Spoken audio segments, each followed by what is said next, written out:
Hey folks, this is Johnny, and now I'm moving. Hopefully you guys had a good night last night. The show was great. We actually got a lot of questions answered, and the demos worked out pretty good. So hopefully you guys learned something. So today, for the first time in like 2 or 3 weeks, we're here for Songwriting Simplified. So now our subject of discussion, at least right now, is going to be, do you write songs for you, or do you write songs for others? Meaning, do you write your songs to please your listeners, or do you really get into writing your songs for what you want to hear, for you? So we're going to actually discuss that so you guys can get your answers ready for the chat. If you got questions or comments that you want read out loud or answered, please type at home. Please type at Johnny Gibe, and we'll I'll try to answer. I miss my old channel. I really, really do. I miss my Facebook channel too. All right, so there we go. Let's see. We're gonna go ahead and we are going to try to get Johnny Lipsham in the game here. So let's see. And let's call Johnny. Oh, it's loud.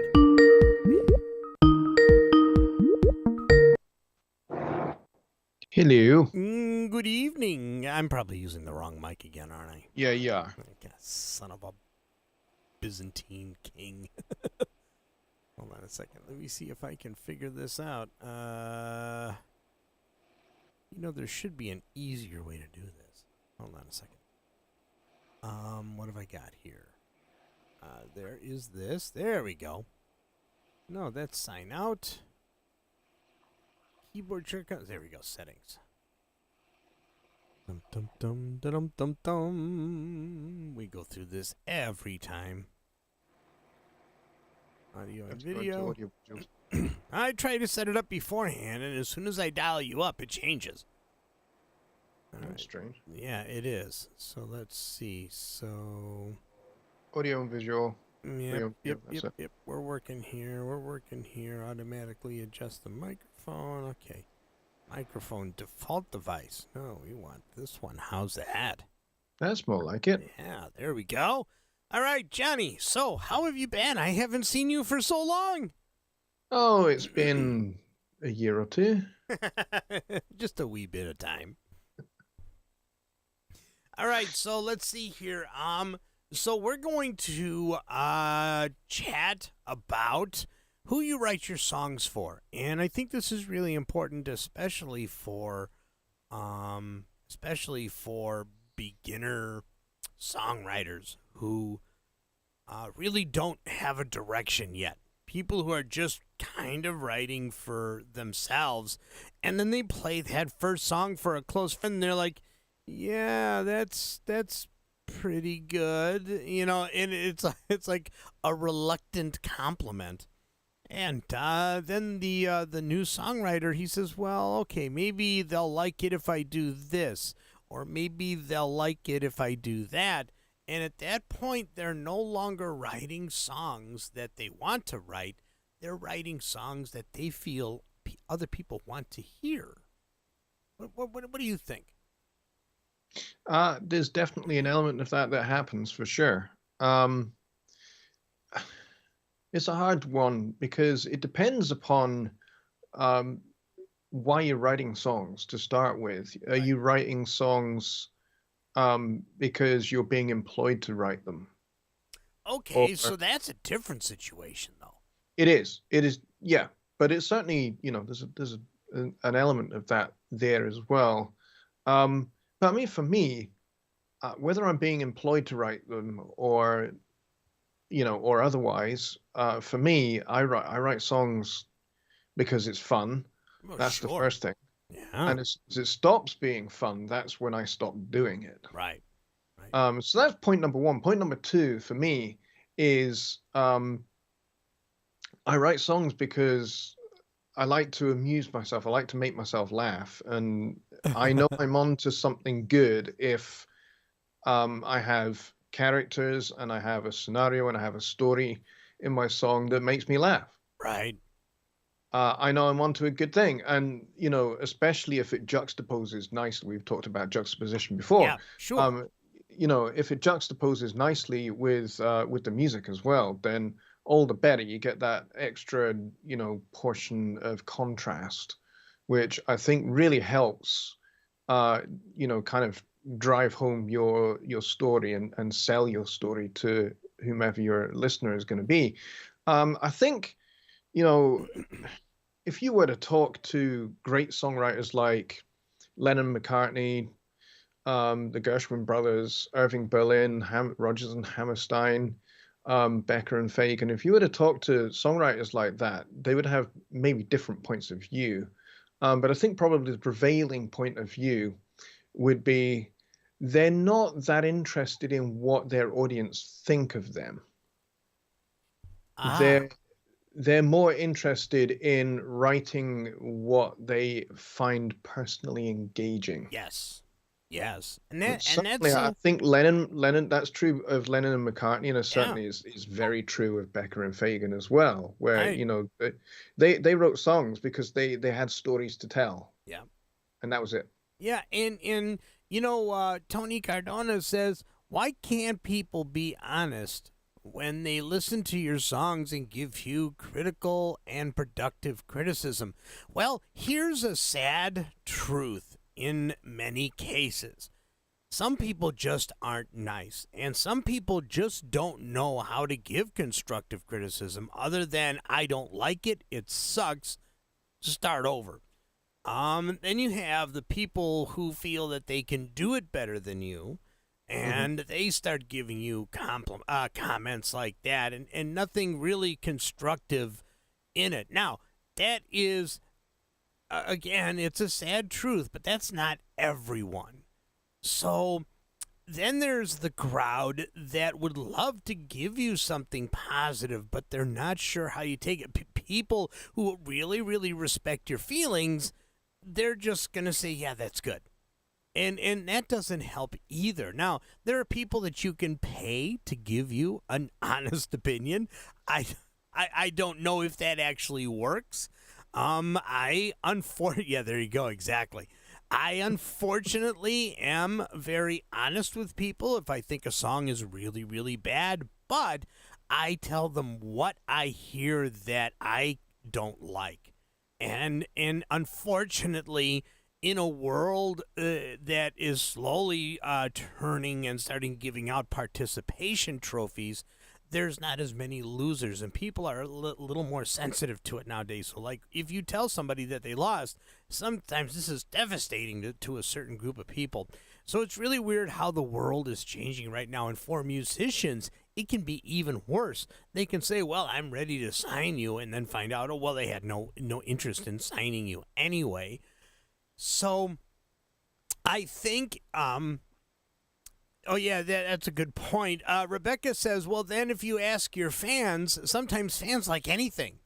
And that's true, and there's no way to get past that if you're looking for an honest opinion. So, like for Johnny and I, we have known each other for so long now.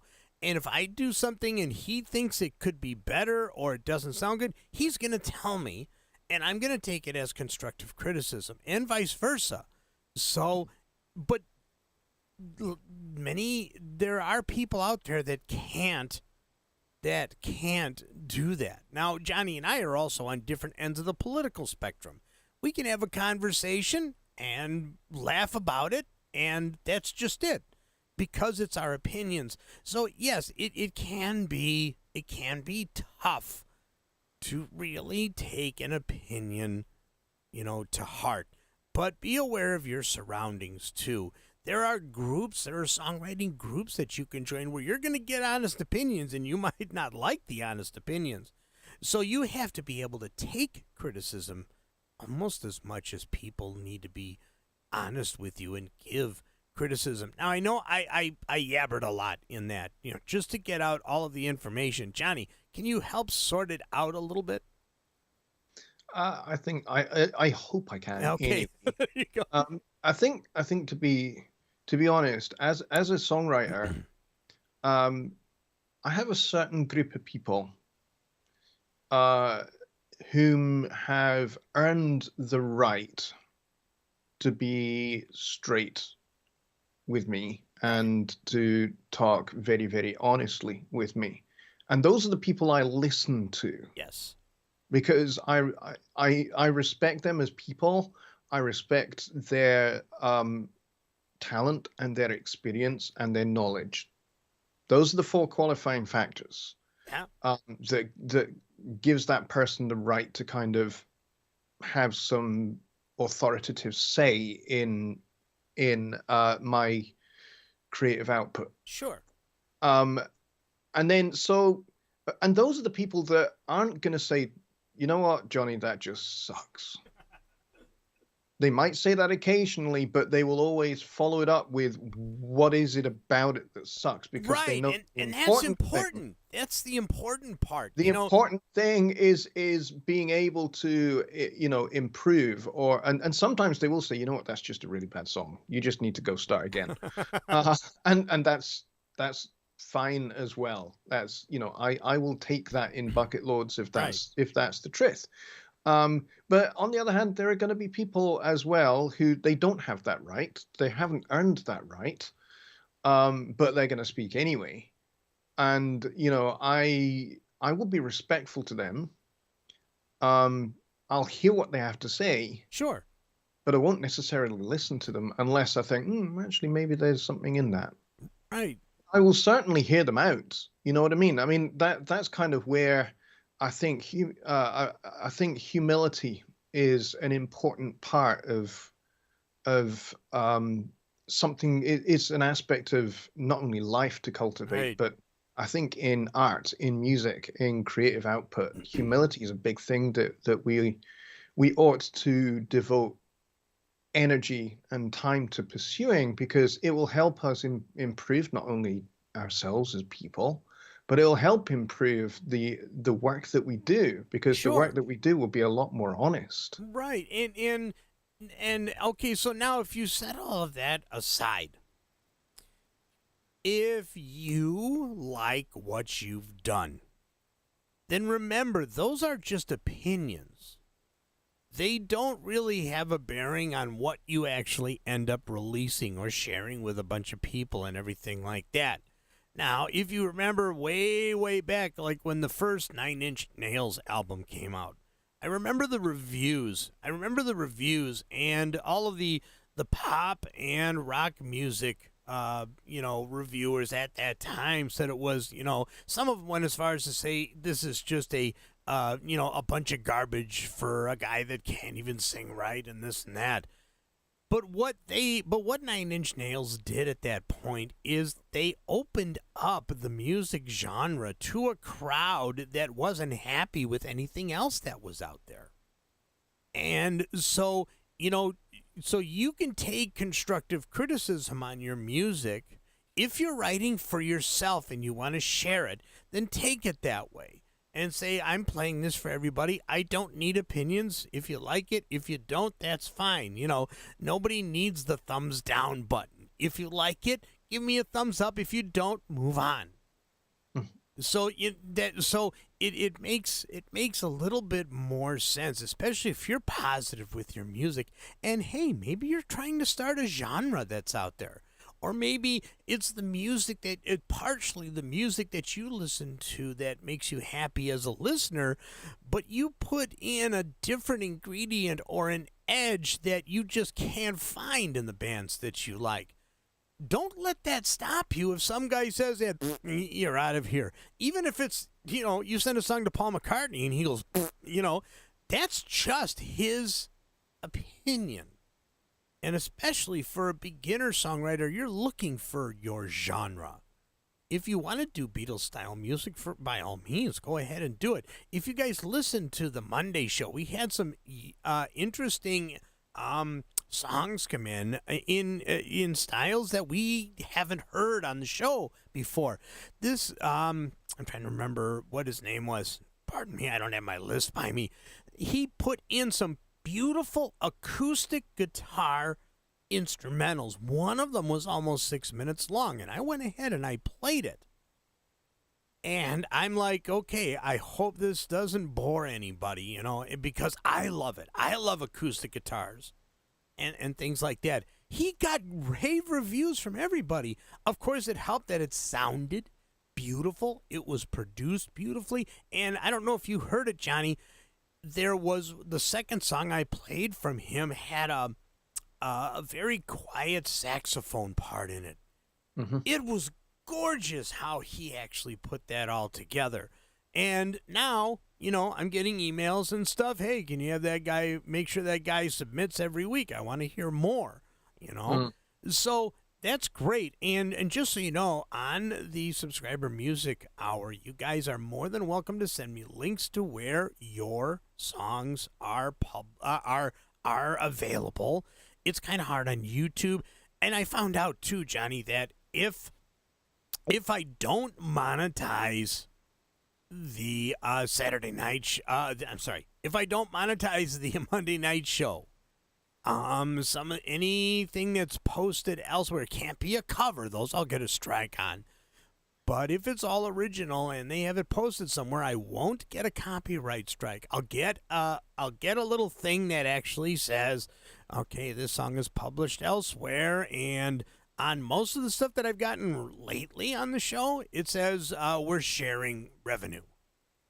Yeah, that's usually how that works. Yeah, Right. You won't get a copyright strike unless you're trying to pass off. Correct. Unless you're trying to pass off something else as yours. Yeah, correct. And it helps that I actually put the title and the name of the person that did it on the screen to show that I'm not promoting something that isn't mine for anyone. But my point is to do the music that you feel, do the music that you think people will like, only if it pleases you also. Does that make sense?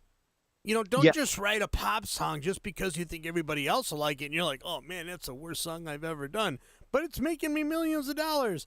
I suppose that's another good reason to make a song you don't want to make. But again, I think you guys get the point here, Johnny. What do you think? Yeah, I'm with that last point. I'm just thinking of the guy that wrote the Birdie song. And I'm just thinking, man, he's made such a fortune out of that song, and it's hideous. It gets played at discos all over the world. It gets played on cruises all over the ocean, and it's still has a ship. But it's nobody's leapt overboard having heard it, because usually, and speaking as a former musician on cruise liners,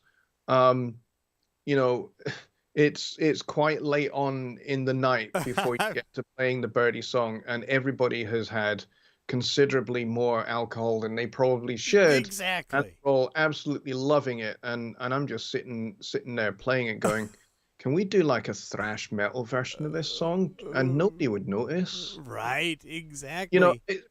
But to that last to the last point, here's a guy who wrote a song that is universally loved / hated, and has made a fortune, an absolute fortune out of it. Yeah. And from a compositional point of view, it's terrible. Yeah, right. It's like painting by numbers. Right. Exactly. It's the cliche. All right, let's see. We're at about 22 minutes after the hour, so let me actually catch up on some of the comments in the chat. So let's see. Rich Cresswell, going under the name My Personas, he says, It depends on whether you're writing a song for you or for someone else. If it is the latter, then listen to what they want. Sometimes they'll say something. They'll say something you. Why am I not being able to read that word there? They'll say, okay, so hold on a second. There we go, showing off my 3-year-old reading skills. Misinterpret. Yeah, misinterpret. Thank you. And then he spelled communicate wrong, but that's okay. That's okay. That misinterpret, so communicate. Yeah, exactly. And I think that is important. Like I played the song yesterday that my brother wrote, and he doesn't know a lick of music as far as writing music. He doesn't play any instruments, but he hummed me the vocal line. And what I did is I took that, converted it in my head to whatever chords were on my guitar, and I put it down. He had a couple of things to say about how it was put together, and then we eventually did it. So now it didn't come out the way that he wanted it to. He wanted it to be more pop, but he knows that I don't write pop. But he came to like it when he actually went into the sound booth to actually do his vocal track and everything. So I didn't make any effort to write the song in a genre that he liked. I wrote it the way I write songs, just like that. And I didn't think he was going to like it, and he ended up liking it. So you have those. All right, let's go here. Kate Jones says, I just sent a song to Johnny Gibe for Monday. It is for Johnny Lipsham. It's Celtic Scottish. Lol. Okay, that sounds cool. And Brett Marler is here. He says, evening, Johnny. Let's see, as I go through the list here, there was a couple of other ones. Let's see. All right, Kate Jones says you got to have a thick skin sometimes, but you also have to push people to give you a true opinion when they feel bad to say something. Yeah, that's it. And I've done that with people that I know just will, that are really into what I do here, and I'll play them something, and they'll say, "Oh yeah, that sounds really good," and I go, "Hold on a second. What do you like about it, and what do you not like about it?" And just say, "I need this information."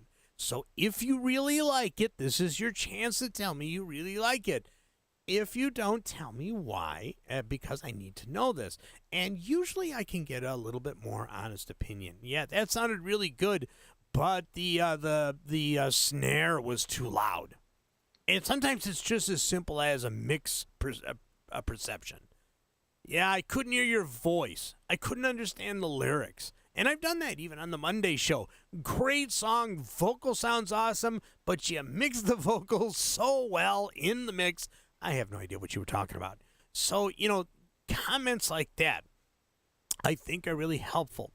All right, let's see. Tony Cardona says, yes, people don't want to hurt your feelings, but I wish they would also tell me what's wrong. Exactly. Bob New York says, agreed. Some of us are hesitant to criticize. Yeah, that's right. Let's see. As folks find it as an insult, the requirement should be some level of understanding. True. See, that's what Johnny and I have. Like if I send him a song or he sends me a song, we both know that we're going to get what we're looking for. If they just don't hear anything wrong with it, is it perfect? No, I would do something with the mix, but it sounds great. That is still constructive criticism because he might mix my song different than I mix my song. Mm-hmm. If there's really a problem, he's going to say, well, that guitar is wrong. It just, it blows the whole mix. Stuff like that. And I think most of us want to hear stuff like that. All right, so Kate Jones says, I'm lucky my best friend is as blunt as a sledgehammer and tells me how it is without being in competition. I see it gave a true listener's perspective and what he likes when he likes something. It's honest. It's an honest praise. Exactly. And I think that's important too. I've gotten songs from people in a genre that I really, really don't like. And I put on my objective hat and I say, okay, so I don't like the style of music, but what do I like about it? It's mixed good. I like the choice of instruments.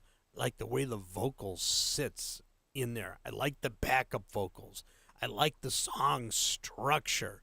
So, so in a case like that, I would say, well, this isn't a genre that I like. But here's what I hear that's good. That's also constructive criticism, I think. All right, I'm almost done here, Johnny. Let's see. Brett Marler says constructive criticism will give an idea on how to improve a piece. Yes. Or even give specific things to point out that are lacking. Exactly. Like if it's just you and an acoustic guitar, boy, a bass would sound really good there. That kind of thing. Let's see. Dwayne says it's like when I get asked to turn down. if I ask if I ask what in the band is too loud, they can't tell me it's just too loud. Yes, exactly. All right, almost done here. I want to make sure I get everybody in here.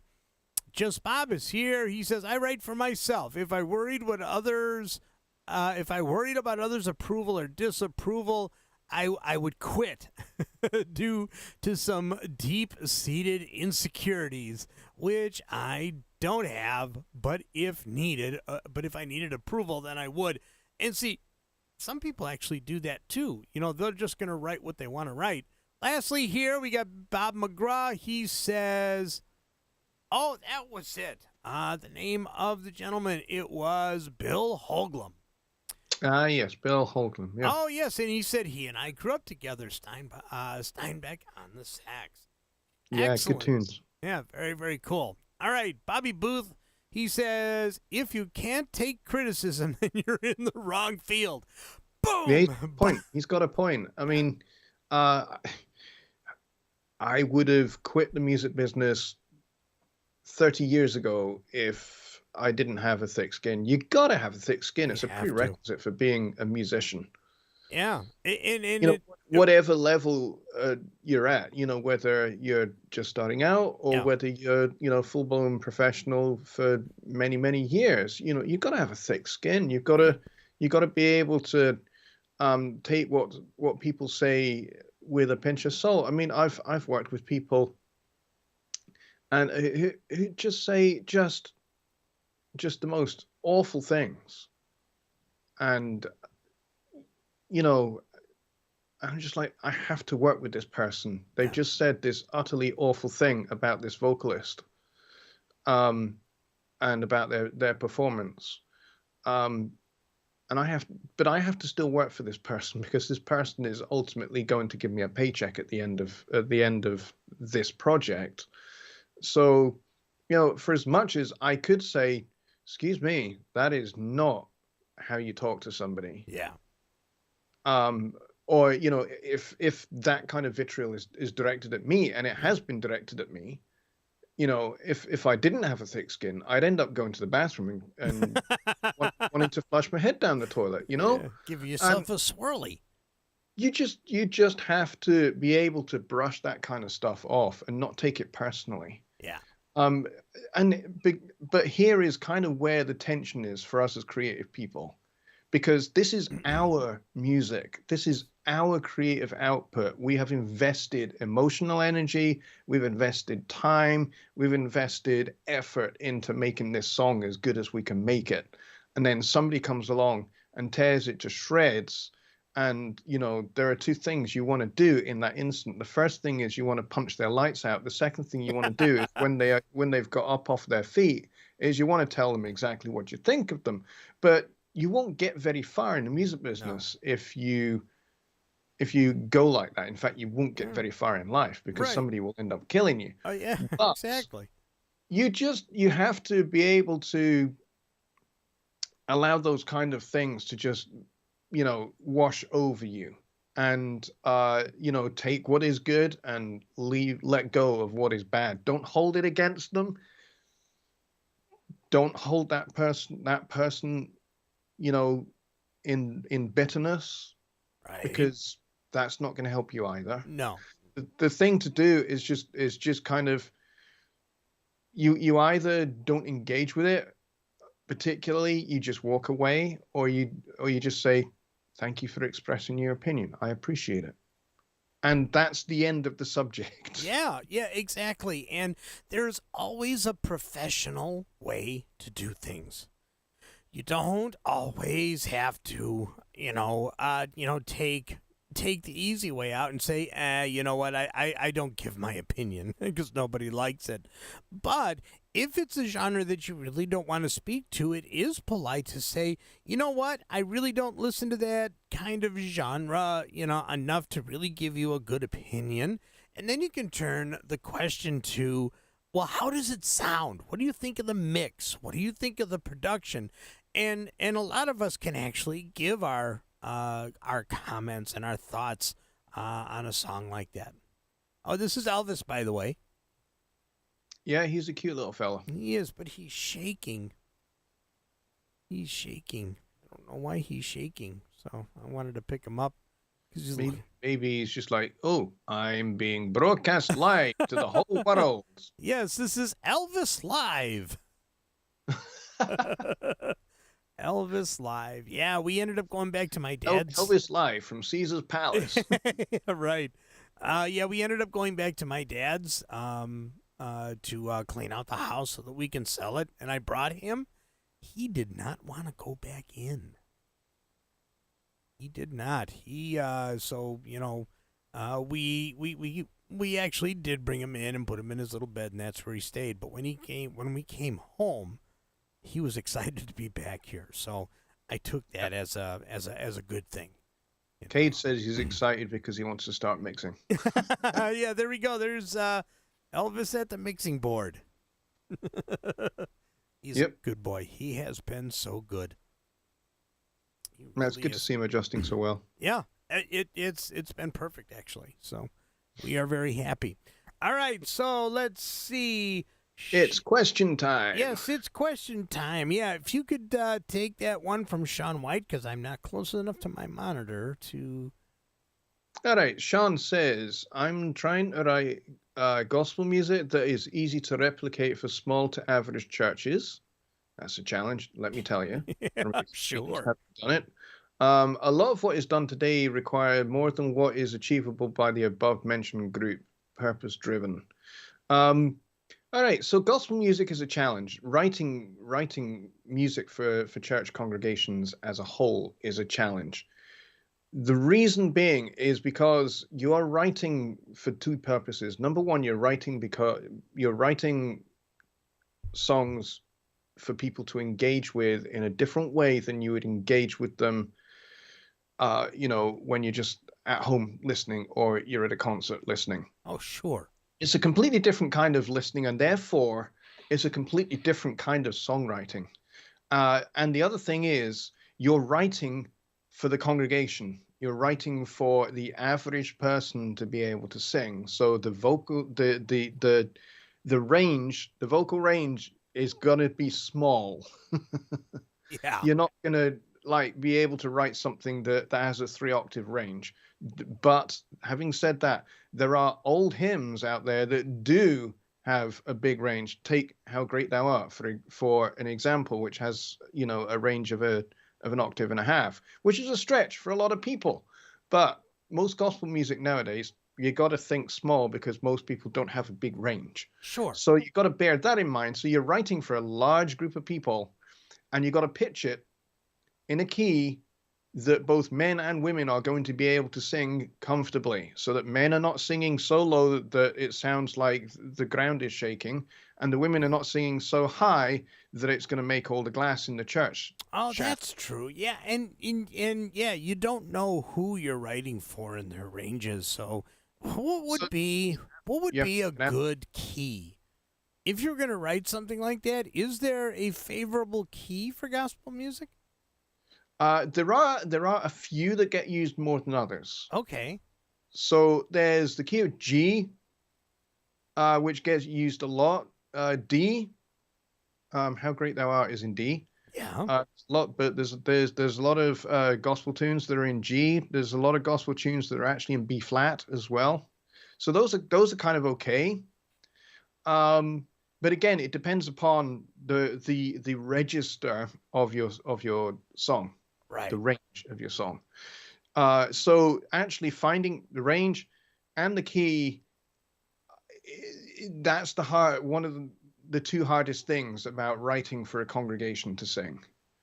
It's like writing for writing a chant for a football crowd. That's quite easy. That's Yeah. quite easy because people aren't really singing it; they're shouting it. It's a bit different, and because of that, it's going to have a range of maybe there. That's it, 3 notes. Right. Exactly. It's like that classic little thing there. Na na na na na. It only has like a range of 3 notes, but and so when you're talking about writing for a congregation, you're probably talking about from no more than a major sixth as a range. That's probably about as high as you want to go. That said, there are some badly written Christian gospel songs where the verse is really, really, it's kind of like, it's kind of all down there, and then the chorus is up here. It's just like you're leaping a whole octave to sing the chorus, and then the verse is really dirgy. You want to avoid that. Yeah. So yeah, writing Christian music, gospel music is a challenge from that point of view. The other problem that you'll encounter is you're also writing for a band in the church who may be of mixed ability. So you may have a really, really terrible drummer, an average bass player, and a really, really good piano player, and a guitarist that maybe knows 3 chords. That'd be me. So it's hard. It's much harder than you think. However, there are some churches, like some Pentecostal churches, where the musicians are phenomenal, and the singers in the choir are outrageous. They are incredibly good. But then again, it's maybe a little bit more performance orientated than it is congregational. Right. In those churches. So yeah, it's complex. Yeah, definitely. All right, so let me see here. Billy Morgan says, folks would approach me at the front of house mix desk, often to start offering their opinions. I had one quick question before they'd usually walk away humbled. There you go. Yeah, and that is, you know what? I wasn't even thinking of a sound engineer. Sound engineer is, while it's not songwriting or musical performance, it is a musical performance in its own right and open to criticism. Totally. Oh yeah. Yeah. All right. So, That's why, for as much as I'm perfectly qualified to do it, all right. I get involved. Oh, that's okay. No. Let's see. Jacob says, sometimes I find that the most valuable feedback is from the uneducated non-musician listener without the proper vocabulary to describe what they like or what they don't like. Yeah, because usually they're just going to say, man, that sucks. Or it sounds great. Or it sounds good, not to not hurt your feelings, that kind of thing. And Brett Marler says, my favorite key is skeleton key. All right. That actually works. See, there's a good point there. The first person that gets to hear my songs when they're finished is my wife. Sure. My wife, she's a medic, but she does have some musical talent as well. She's played woodwind instruments in orchestras, and she plays saxophone and things. So she has some musical ability. But she's never really studied music to a high level or anything like that particularly. Right. And she's always the first person to hear my songs. And, because I know I'm not gonna get kind of like deep, profound information on my mix. She's not going to criticize how I EQ the floor tom. She's not going to criticize, what I did with the overheads. But what she might say is, you know what, those overheads are really, really shrill and Yeah. and wanting to tear my ears off. And then I can go look and I know what frequency that is, Right. and I can change that. But likewise, she'll say, and she said this before about one of my songs in particular. Oh. In its early phase, she said to me, she said, "Yeah, this is really great, but after about 2 minutes, I kind of lost interest." Oh, wow. Now, see, I was, those are good comments. well, yeah, exactly. I was just Those, like, okay, what was it about it that made you lose interest? And she said, well, the melody just started to sound a little bit boring. yeah. It just didn't, the melody didn't really seem to go anywhere and didn't really help kind of sell your story. I wasn't interested in the story anymore because I wasn't that interested in the melody anymore. And I was like, Sure. oh, okay. Yeah. I kind of go and have a fresh listen to this. And so she's my first quality assurance test. Q&A. And yeah, she's my QA lead, I guess Yes. you'd say. Yes. And then my mother, who had a very long career as a singer, dancer, comedian. She's retired now. She's like my beta tester. She's my last line Nice. of defense before I release anything to the world. So as long as it's been through that chain of quality assurance, I am happy to release it to the world. And again, it's not about, I think we have to learn how to hold what we do lightly, and not, we've talked about this earlier, and not holding things so precious. I Sure. can't change that. I can't change that. Which, when you're honest about it, Sure. what you really mean is, I won't Right. change that. Yeah, and I think that is being honest with yourself more so than anything. That snare really needs to come down. You say, well, I really can't change it now. It's mixed. When the fact is, I like it there. You can change it. Yeah, I like it there. Bobby Booth said I was a church sound engineer, and I guess that's why I became a mix engineer. And you know what?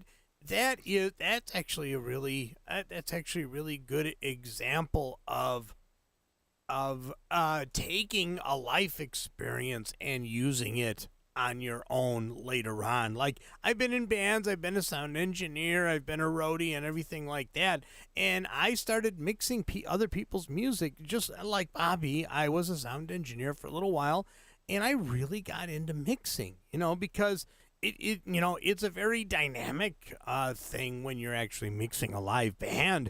But you learn EQ, you learn how to control the room, you learn when to put a reverb on a vocal and when not to, and stuff like that. It's a very natural progression when it comes to that, for sure. One of the things, let's get back a little bit to people giving you opinions.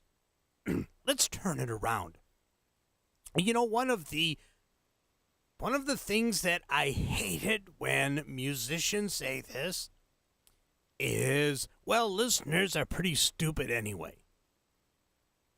And I've heard a lot of musicians say that this should be a popular song because, your average listener doesn't know what they're listening to anyway. I disagree. I mean, I disagree. Yeah, I disagree tenfold, because if they don't like your music, they don't like it for a reason. And the other thing is that your audience are your employers. Exactly. They're the ones that are paying your bills, man. Right. And it's just ironic that I hear so many musicians. I've even heard some engineer producers say this. Well, it really doesn't matter what I do because your average listener will listen to anything. No, I'm sorry. I don't think that that's right at all. And I almost think that anybody that would say that to their fan base might not have a fan base for long. Yeah, very quickly. Yeah. Very. If you treat your audience with that kind of disrespect, with that kind of arrogance, you're in trouble. Oh, You're in yeah. you're in trouble because eventually that will start coming out in the music that you write, and you'll start writing angry songs about your audience. You will, Right. or you'll write songs that just blatantly mock the audience, and then the audience will go, "Okay, this guy is actually just taking the piss." Oh, sure. Yeah, this song is dedicated to all the idiots out there. Yeah, that's you're I'm sorry, you are not going to gain more listeners by doing that. All right, Kate Jones actually has a production question or a mixdown question.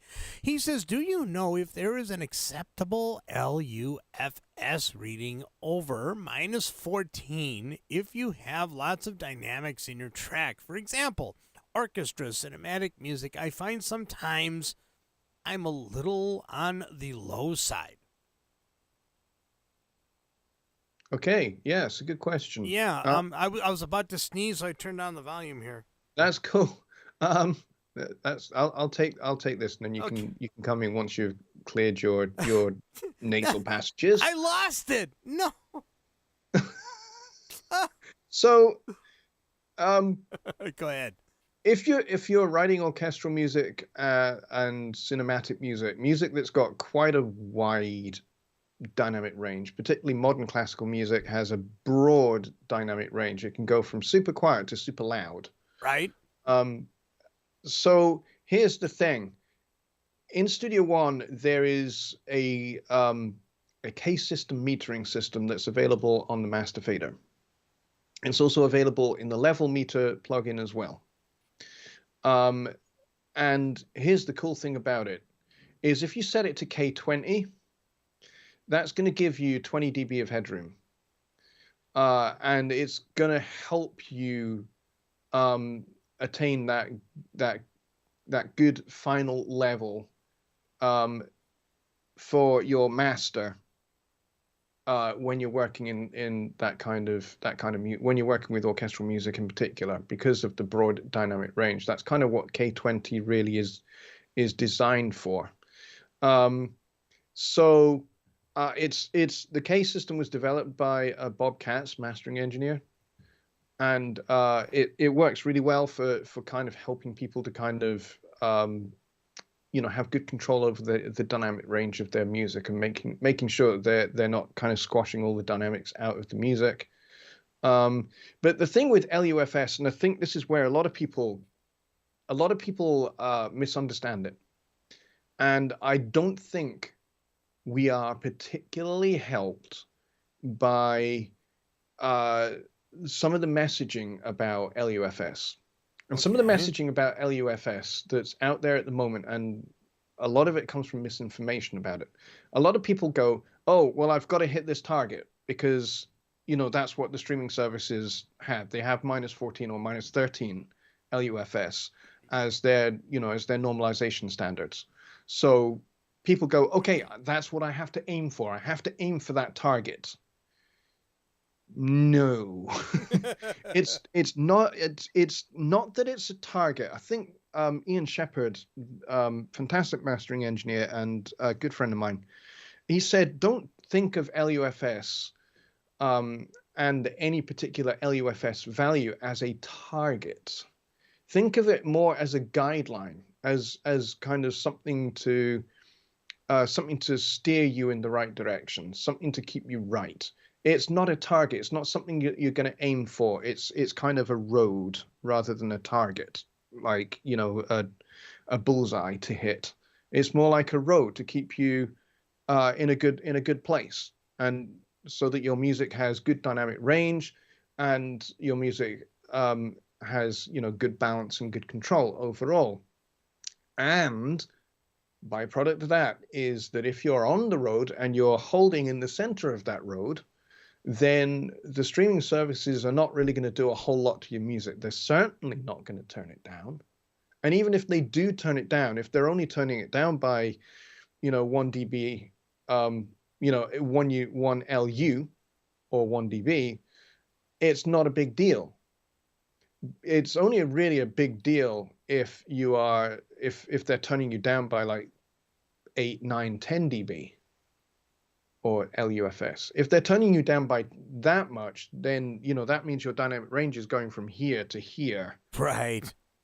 Because they're just going to turn the volume down. Right. And in order for it to kind of sound balanced with the preceding songs or superseding songs, right, in the playlist. So don't think of LUFS -14, -13, whichever normalization standard that you are being asked to conform to. Don't think of it as a target. Think of it as a road. You want to be in the center of that road. That's great advice. That's great advice. Let's see. Tony Cardona says, when I ask people to listen to my songs, I find that I'm saying things like, I'll fix that guitar later, or this drum is going to be corrected. I guess I am just insecure. Yeah, and you know what? I've made that mistake too with a lot of my songs, because sometimes you don't hear the errors or what you feel might be errors until you're sitting with somebody else and using their ears. Suddenly, you start hearing things you didn't hear when you were in your studio wearing your headphones, and things are going by your head lightning fast. So it's really a good practice to do your song, mix it, put it aside, make a sandwich, or even better, sleep on it, and then wake up the next day and see what you think. Because I have way too many times finished a song at 2 a.m, get up at about 11 o'clock in the morning the next day and go, what was I thinking? And that's going to happen. So if you're, now see, this goes beyond just being a songwriter. So if you're a songwriter, musician, and you're doing the mixing, now suddenly you have 3 points of failure that are going to bother you. And it's not easy. It's not easy being not only a one-man band, but being a one-man band producer, engineer. And so many artists are doing that, though, because it's just more cost-effective to figure out what you want to hear and just give it to somebody. But no, you're not alone in that. You're going to hear things when you're listening with other people that you didn't hear before you mixed it down. But don't apologize for it. It's absolutely true. I think the point that you're getting at here is objectivity. Yes. And making sure that you are listening to your mix at your production, including the mix and including the master, at every phase with fresh ears. Yes. So when you're actually writing the song, you're putting it together, sleep on it, come back the next day and go and listen to it with fresh, objective ears. And then you can go, the verses are too long. Yeah. That's fine. I'm going to chop them back a bit. And you can make those kind of arrangement decisions. You can review those arrangement decisions. Sure. You can review other things that are in the song. And then when it comes to the mix, and you've got the mix, you are dancing away in the studio going, this sounds awesome. Take a hike, go away, go out, go to the pub, go to a pizza place and eat a gigantic pizza. Scarf down a slice or two. And then come home and listen to the thing with fresh, objective ears. And like Johnny just said, it might be that you go, okay, yeah, this still sounds pretty good. Yeah. Or you might, some things might start to raise their hand at you and say, excuse me.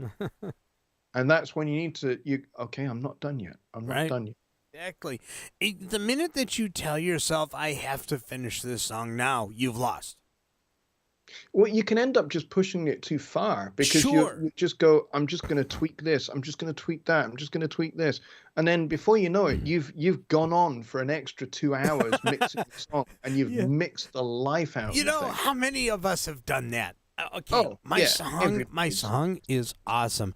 I just have to make one small adjustment to the snare, and suddenly it's 3 weeks later. I'm almost done with this snare, and boy, when you're wearing all 3 hats, you're the songwriter, you're the musician, and you're the engineer producer. I guess that's 4 hats if you think about it. it is not going to be an easy day, and it's not going to be a day. Exactly. Give Remember that you might be wearing 4 hats, but there is only one head. Yes, right, exactly. It depends on which hat is on top. That's the one you got to worry about. And yeah, and don't feel bad about it though. So I think that that's important. All right, let's see. There was a comment that I saw here. Tony Cardona says exactly right, Johnny's. He said, it's exactly right. Johnny, sorry, I added an S. Well, there wasn't one. You have crystallized my thoughts and my behavior. And it is important to identify that. Because people have actually asked me, when I put a song out there and just recently I put out the song Left Out in the Rain. And Kyle actually says, that the clap on that on over that snare is just too loud. And I went back and I listened to it and I go, no, it's not. It does what I wanted it to do, and he remixed it lower. It sounded good, but I liked my mix better. So then the other question that people ask here in the last couple minutes that we have, how do you know when a mix is done?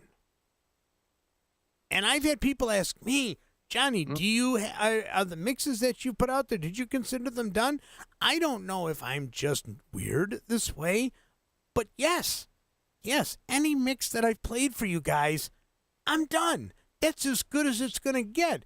Could it be better? Maybe if I spend 3 or 4 more hours on it, but I want to move on, and it's as good as it's going to get right now. There's nothing outstanding, nothing that really bothers me. Boom, and I push it out. And I think some songwriter, musicians, producers, engineers, they need to put on that hat, the satisfaction hat, that you've already spent a lot of time on this. Any mix that you think you finished could be better. Okay, we get that. Yes. Probably. But I'm reaching over here for a reason. Yeah. Oh, there you go.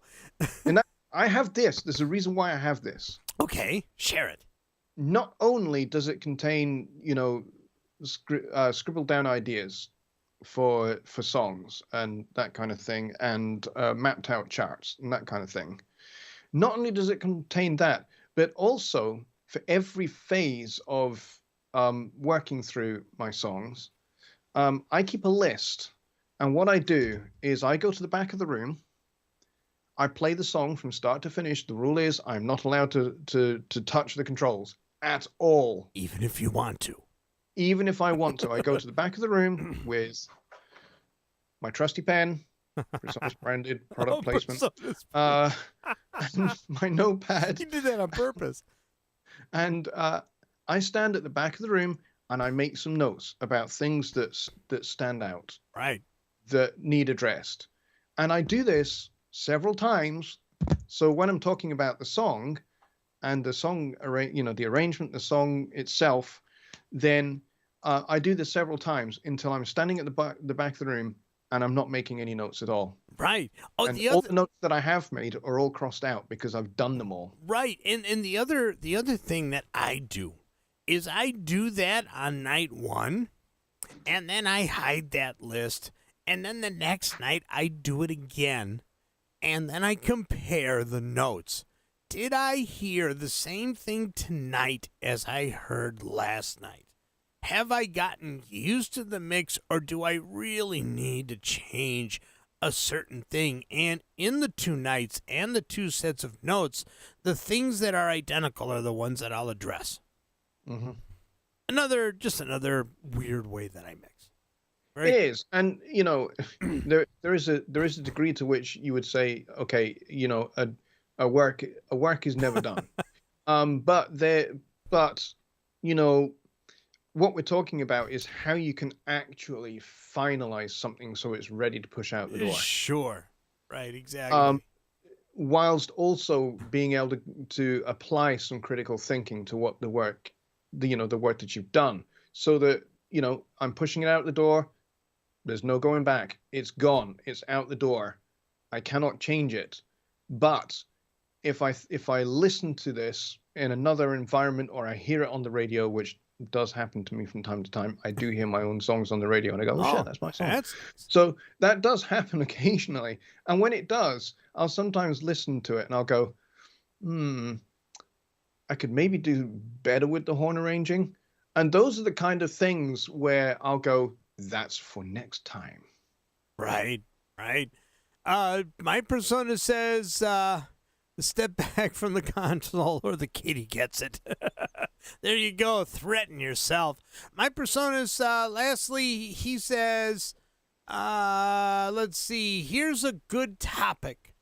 Songs where the verse is better than the chorus.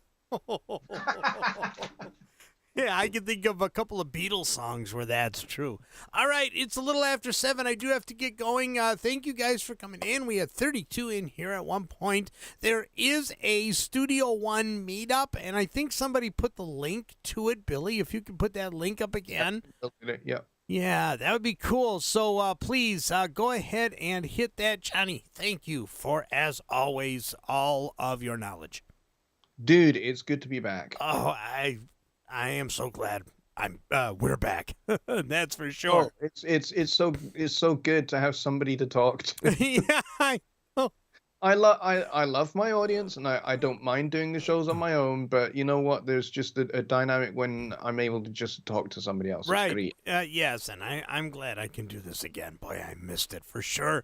All right, Johnny, say goodbye to the folks in only a way that Johnny Lipsham can say goodbye. Good night, guys. Good night, guys. Good night, guys. Good night, guys. Yeah, I'm not even going to try to duplicate that one. Thanks a lot, Johnny. Just wave as I hit the button. There we go. Salute. And he's gone. All right. Thank you guys for coming out. I really appreciate it. Hopefully you guys learned something here. I know I did. All of the different ways that you can do things when you're writing your songs. Do you write for yourself? Do you write for other people? And then we kind of got into some of the inner workings and getting things finished. So go ahead and join that meetup. Unfortunately, I can't. I wish I could. I got to go right to work after this. So these are going to be my last few words. Later.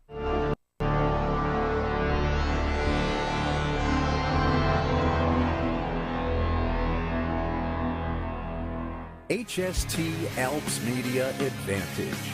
Because you are an HST subscriber, you are automatically part of our Advantage program, enabling you to score great deals on PreSonus gear from Alps Media.